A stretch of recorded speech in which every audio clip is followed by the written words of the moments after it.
हमारी नमाज में ज़रा सी भी 19-20 अगर दखल अंदाजी होती है तो हमारी नमाज टूट जाएगी। मुश्किल से 10 मिनट की नमाज है। 10 मिनट की नमाज को उन्होंने इतना इशू बना दिया है। नहीं, कुर्बानी घरों में ही होती थी। ये सब कहने की बात है, ये झूठ है। एक ऐसा होता है कि जैसे सोसाइटी होती है कि चारों तरफ घर हैं और बीच में जगह खाली है, तो सबकी एक ही जगह पे कुर्बानी हो रही है। वो होता था, रोडों पे कुर्बानियां कभी नहीं हुई है। कुर्बानी कितनी जरूरी है एक जानवर की? बहुत ज़्यादा ज़रूरी है, फ़र्ज़ है हमारे लिए, फ़र्ज़ मतलब है। देखिए, हमारे पे 5 फ़र्ज़ हैं, नमाज है, हज है, ज़कात है और रोज़े हैं और ये कुर्बानी है। तो ये कुर्बानी करना एक हमारे लिए अल्लाह की रज़ा के लिए कुर्बान करना इसलिए क्योंकि जैसे जब हमारे यहाँ बकरीद आती है तो उस टाइम पे आदम क्या नाम है, एक आजमाइश के लिए हज़रत इब्राहीम अलैहिस्सलाम की आजमाइश ली गई थी कि वो अल्लाह से कितनी मोहब्बत करते हैं और वो अपने बेटे को ज़िबा करने के लिए अल्लाह की रज़ा के लिए गए थे और उन्होंने उसको ज़िबा करने के लिए जब छुरी चलाई तो उनकी आंख में पट्टी थी और उनको पता था कि मैं ज़िबा होने वाला हूँ और उनको पता था कि मैं अल्लाह की रज़ा के लिए कर रहा हूँ। तो जैसे ही उन्होंने छुरी चलाई तो इस्माइल अलैहिस्सलाम को हटाकर दुम्बा रख दिया गया। तो असली कुर्बानी जो है वो दुम्बे की है, बकरे की भी नहीं है, वो दुम्बे की है। तो जब से ये चलता आया कि अगर वो कुर्बानी ना होती तो अपने बेटों को हमें कुर्बान करना होता। वो होता है, वो तो होता ही रहेगा, उसके लिए तो मैं नहीं बोलूँगी इस चीज़ के लिए। नहीं, देखिए ये एक तरीके से हमारे लिए फ़र्ज़ है और जो हमारे नबियों ने किया उस पे अमल करना हमारा फ़र्ज़ है। ये तो आप भी समझोगे इस बात को। ईद का त्योहार बेहद नज़दीक है, लेकिन उत्तर प्रदेश के मुख्यमंत्री उससे पहले कहते हैं कि सड़कों पर नमाज नहीं होगी और सड़कों को मस्जिद नहीं बनने देंगे। इस वक्त हमारे साथ मौजूद हैं समरीन जी, क्या कहना चाहेंगे उत्तर प्रदेश के मुख्यमंत्री के इस बयान पर? नमस्कार। सबसे पहली बात तो मैं ये कहना चाहूँगी कि शिफ्ट वाली बात जो योगी जी ने कही है तो ये कोई ऐसी नमाज नहीं है जो एक ही में होती है। वैसे भी 6:30 बजे के बाद 6:30 बजे, पौने 7 बजे, 7 बजे, 7:15, 7:30, पौने 8, 8, 8:30, पौने 9, 9 लास्ट, इतनी शिफ्ट में ये नमाज वैसे भी होती है और ज़्यादातर ईदगाहें मेन रोड पर नहीं हैं, अंदर हैं। और जो मेन रोड पर है अगर वो शिफ्ट में आ जाए तो उसमें कोई उसकी बात बुरी बात नहीं है। कई लोग ये भी कह रहे हैं कि हमारे त्योहार में बताने वाले योगी कौन होते हैं, हम किस तरीके से शिफ्ट में मतलब नमाज पढ़ें या नहीं पढ़ें। नहीं, योगी जी को आपके त्यौहार से कोई मतलब नहीं है, वो तो सबके साथ हैं क्योंकि उन्होंने जो पद ले रखा है वो सिर्फ हिंदुओं के लिए नहीं, मुसलमानों के लिए नहीं, सबके लिए ले रखा है। वो ऐसे पद पर हैं, सबके लिए ले रखा है। अगर वहाँ पे कुछ और भी होगा तो उसको भी बोलेंगे वो, ऐसी बात नहीं। लेकिन अगर मेन रोड पर, हाईवे पर के या उसके पास जहाँ आवाजाही है गाड़ियों की, अगर उस जगह को बैंड कर दिया जाता है, ब्लॉक कर दिया जाता है, तो आपको पता है कोई इमरजेंसी हो सकती है, एम्बुलेंस को जाना पड़ सकता है, कुछ भी हो सकता है, कहीं आग भी लग सकती है। तो वो रोड अगर खाली रहे तो उससे नमाज़ों में मतलब नुकसान भी नहीं होगा, रोकी भी नहीं जाएंगी और अपने वक्त पे नमाज होंगे। नमाज तो बहुत टाइम से होती आई हैं। तो ज़्यादातर अगर क्योंकि इस टाइम है ना, आबादी भी तो बढ़ी है, क्राउड भी तो बढ़ गया है ना। के धर्म के लोग हैं, कहते हैं कि इससे पहले जो सरकारें रहीं उनमें ऐसा नहीं हुआ, योगी में ऐसा क्या है? योगी को शायद हमसे नफरत है, हमारी टोपी और दाढ़ी देखकर समय तय करने वाला कौन होता है? नहीं नहीं नहीं, ये गलत बात है। टोपी और उसको देखकर समय तय नहीं किया जा रहा।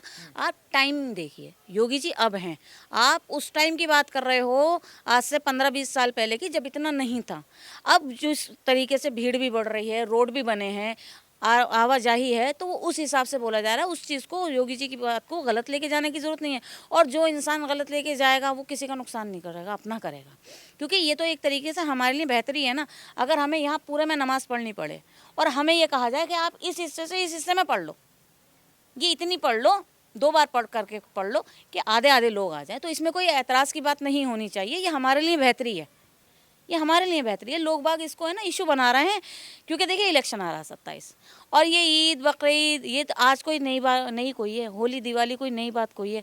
लेकिन जानबूझकर ऐसा वो करना कि योगी जी मुसलमान के कट्टर दुश्मन हैं और जी उनको समझते नहीं है, ये सब मन घड़त बात है। मैं ये मानती जी, आप ऐसे कैसे मतलब कैसे बोल लेते हो? आपके धर्म के लोग आपका जो विरोध करना शुरू कर देंगे? मेरा विरोध क्यों करेंगे? एक बात बताइए, अगर मैं हक बोल रही हूँ, सच बोल रही हूँ, तो इसमें विरोध की क्या बात है? आप खुद बताइए ना। अगर जामा मस्जिद का पूरा रोड, मतलब आप एक बात मानिए कि जहाँ वो स्टार्ट होता है जामा मस्जिद का रोड, अगर उधर से भीड़ लगनी शुरू हो जाए तो परेशानी तो होगी ना। वहाँ हॉस्पिटल भी है, मछली वाला हॉस्पिटल भी है, वहाँ और भी चीज़ें हैं। तो अगर इस बात को अगर हम ये सोचें कि ये बेहतरी के लिए कहा जा रहा है, लोगों की मतलब सहूलत के लिए, हमारी भी तो सहूलत है उसमें। हमारी नमाज में ज़रा सी भी 19-20 अगर दखल अंदाजी होती है तो हमारी नमाज़ टूट जाएगी। अगर हम उसको, मुश्किल से 10 मिनट की नमाज है, 10 मिनट की नमाज को उन्होंने इतना इशू बना दिया है लोगों ने। उसमें मुस्लिम भी हैं, अगर हिंदू हैं तो वो तो कह मुस्लिम रहे भी हैं हैं। कि कोई मुस्लिम भी कह रहे हैं कि 10 मिनट की नमाज को योगी जी ने इशू बना दिया। योगी जी ने इशू नहीं बनाया। योगी जी ने एक तरीके से ये कह दीजिए, उनके कहने का अंदाज ऐसा है कि लोगों को लगता है कि जी कट्टरपना वाला मामला है। नहीं, उनका माहौल ही ऐसा है कि वो अगर ये बात अगर हिंदू धर्म के लिए कोई बात होती तो वो जब भी यही बोलते, उस चीज़ को लोग बाग देखना नहीं चाहते।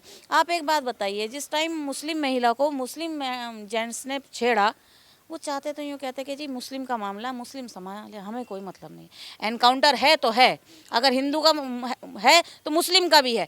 ये तो कहने की बात है कि खाली मुसलमानों के पीछे लगे, वो गलत बातों के पीछे लगे हैं, वो किसी धर्म के पीछे नहीं लगे। उनको पेश जो इस तरीके से किया जा रहा है ना, वो मुस्लिम है जो चाहते ही नहीं योगी राज आए, क्योंकि उनकी भी तो बहुत सारी बातें खुल रही हैं, उनके भेद खुल रहे हैं। उनको दिख रहा है कि अगर हम किसी को कुछ कहेंगे, साला 1 मिनट में 100 नंबर पर कॉल मिलाएगा, और योगी सरकार है इस टाइम, हमारा तो हो जाएगा बेड़ा गर्क।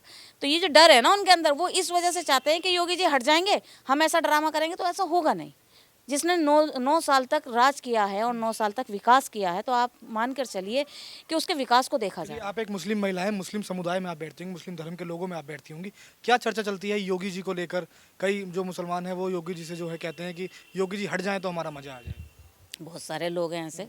अभी हम एक वीडियो पे कमेंट भी आया ऐसा, जिसमें मैंने यूँ कहा कि महिलाएं यूपी में बहुत ज़्यादा सेफ है, इतना कहा था। सारी सेफ तो नहीं हो सकती, कितनी करोड़ की आबादी है, अब योगी जी हर किसी के पीछे तो नहीं भाग रहे, लेकिन उनके संज्ञान में अगर कोई ऐसी बात आती है तो उस पर फ़ौरन एक्शन लिया जा रहा है। ये आपके लिए बहुत बड़ी बात है। लंगड़ा ऑपरेशन होता है यूपी के अंदर, एनकाउंटर किया जाता है यूपी के मैं आपको एक बात बताऊं, ये महिलाओं का सम्मान ही तो है।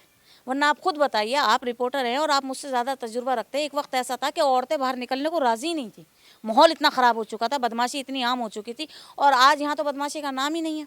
यहाँ तो पता है कि अगर बदमाशी करी तो भैया टांग पे गोली कई लगनी लोग लगनी। ये भी कहते हैं कुर्बानी जो थी पहले खुले में होती थी, सड़कों पर होती थी, लेकिन अब योगी जी आ गए हैं और कह रहे हैं कि पर्दे में करो या अपने घर के अंदर करो, 4 दीवारी में करो। देखिए, अब नहीं कुर्बानी घरों में ही होती थी, ये सब कहने की बात है, ये झूठ है। एक ऐसा होता है कि जैसे सोसाइटी होती है कि चारों तरफ घर हैं और बीच में जगह खाली है, तो सबकी एक ही जगह पे कुर्बानी हो रही है, वो होता था। रोडों पे कुर्बानियाँ कभी नहीं हुई हैं। ये तो योगी जी के लिए गलत कहा जा रहा है।